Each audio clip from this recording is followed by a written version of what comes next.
Testé par des individus qui doutent de la véracité des images diffusées. Une sortie médiatique de la Fédération des associations des donneurs de sang bénévoles du Burkina. Objectif, exprimer son indignation face à la polémique qui s'est installée autour de l'opération de don de sang effectuée par le président du Faso, Ibrahim Traoré, lors de la journée mondiale du donneur de sang. Pendant que la FADOSAB se réjouit et salue ce geste du chef de l'État, des individus au décès inavoué et inavouable tentent de remettre en cause les images de la séance du don de sang diffusée sur la chaîne nationale RTB. Cette posture blesse les donneurs de sang et surtout l'association SOS Sang, membre de la FADOSAB, qui a œuvré conjointement avec le service du Centre national de transfusion sanguine, CNTS, et de la présidence du FASO pour l'effectivité de cette séance du don de sang. Ici, il persiste que l'acte qu'a posé le chef de l'État a bel et bien eu lieu le 14 juin dernier au palais de Koulouba. C'est sa première fois officiellement que le président donne son sang. Et ça a été fait le vendredi passé, le 14 juin, à Koulouba. Et en 2023, nous n'avons pas fait don de sang à la présidence. Le DG du centre de transfusion sanguine qui a supervisé l'activité est nouvellement nommé. Il n'a même pas 3 mois dans la maison. Vous et moi, comment pouvez-vous comprendre que ça peut être des anciennes images? Est-ce que vous avez eu vent de ces images? Le président de Faso peut donner du sang en 2023 et puis personne n'a su. Vraiment, nous nous inscrivons en faux ces allégations. Et la fédération d'ajouter que si le président du Faso a accepté de donner de son sang, c'est une façon d'inciter les membres du gouvernement et la population dans son ensemble à en faire autant. Caserne du pays et bien d'autres propagés par certains médias internationaux et des activistes sur les réseaux sociaux, l'état-major général des armées à travers un communiqué rassure qu'il n'en est rien. Pour de nombreux Burkinabés rencontrés dans les rues de Ouagadougou, il s'agit d'un complot savamment orchestré depuis l'extérieur pour entraver la bonne marche de la transition dirigée par le capitaine Ibrahim Traoré, président du Faso. Les assises ont donné 5 ans au président Ibrahim Traoré avec son gouvernement de poursuivre les actions de libération de notre territoire. Donc c'est pourquoi ils sont en train d'intensifier pour que ces dates n'arrivent pas.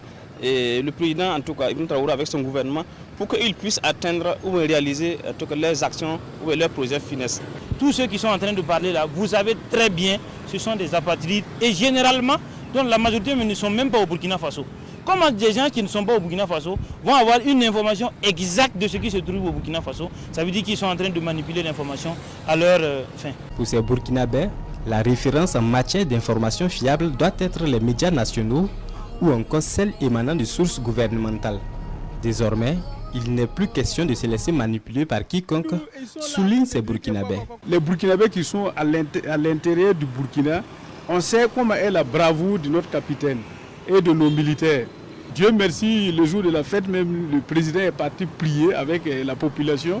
Bon, les médias internationaux qui sont là en train de mentir, ça n'engage que eux. Surtout France 24 et RFI, voilà, TV5. Tant pis pour les nègres à Paris, nous on n'est pas à Paris, on est au Faso et on est fiers d'être burkinabés. Ce sont des plaisantins parce que nous savons les réalités et quand nous savons ce qui est sur le terrain et ce qu'eux ils disent, on se dit bon, on dirait que ce sont des enfants qui sont en tout cas de l'autre côté en train de jouer avec du sable. Quoi. Je suis très fier de voir que le CSC a suspendu le média TV5 Monde hier. Je suis très content parce qu'aujourd'hui, un média national, un média patriote devrait communiquer pour encourager nos FDS et non pas les démoraliser et non pas les décourager. Le Conseil supérieur de la communication, l'organe de régulation des médias au Burkina Faso à travers son récent communiqué, interpelle l'ensemble des médias à faire preuve de plus de professionnalisme dans le traitement des informations liées à la crise sécuritaire au Burkina Faso. La diffusion des programmes de la télévision internationale TV5 Monde est suspendue au Burkina Faso pour une durée de 6 mois. Et pas que. TV5 Monde est également condamné au paiement d'une amende de 50 millions de francs CFA avant l'expiration du délai de suspension. C'est en substance le contenu de cette décision du Collège des conseillers réuni en session extraordinaire hier 18 juin.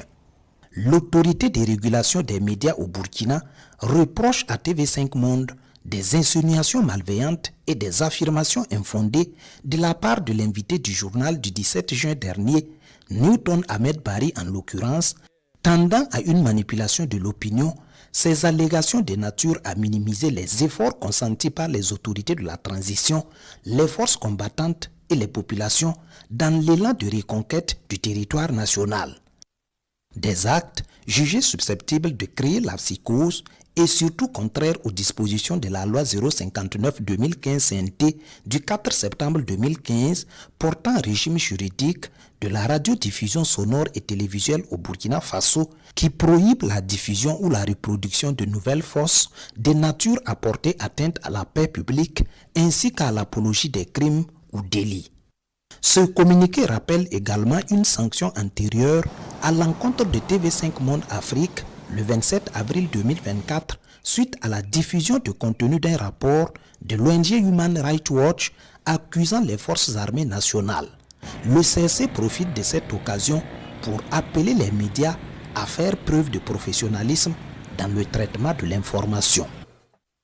Le Conseil supérieur de la communication, CSC, suspend de nouveau les programmes de la chaîne de télévision TV5 Monde Afrique pour 6 mois, assortie d'une amende de 50 millions de francs CFA. Une suspension qui fait suite à une violation de la loi constatée dans l'une des éditions de la chaîne le lundi dernier, selon l'organe de régulation. À Bobo Dioulasso, les citoyens se réjouissent de cette décision. Moi-même, je trouve que 6 mois, c'est peu.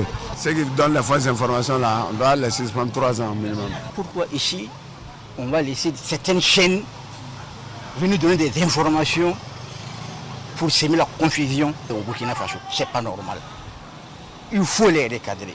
Au besoin, il faut les interdire. Ça, moi, je suis d'accord. Ils ont dit pour 6 mois. Non, pourquoi pas pour toujours?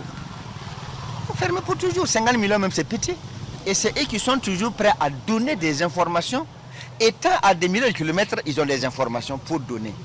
Et c'est ça même qui concourt à pousser les jeunes à faire de la désinformation. Pour la plupart, ce contexte de terrorisme et de quête de la paix doit amener tous les Burkinabés à revoir leurs copies, les médias en premier. Tout ce qui est média qui n'est pas burkinabé, même certains médias burkinabés, tant que tu ne fais pas l'affaire de Burkina, mais il faut fermer.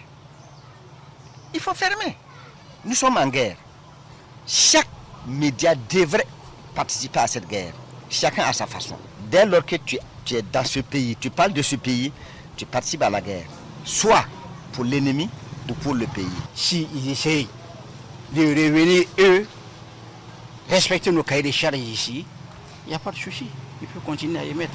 Mais tant que c'est pour donner des informations, comme quoi il y a eu des attaques, comme quoi les Burkina sont en train de perdre une grande partie, non, on n'est pas d'accord.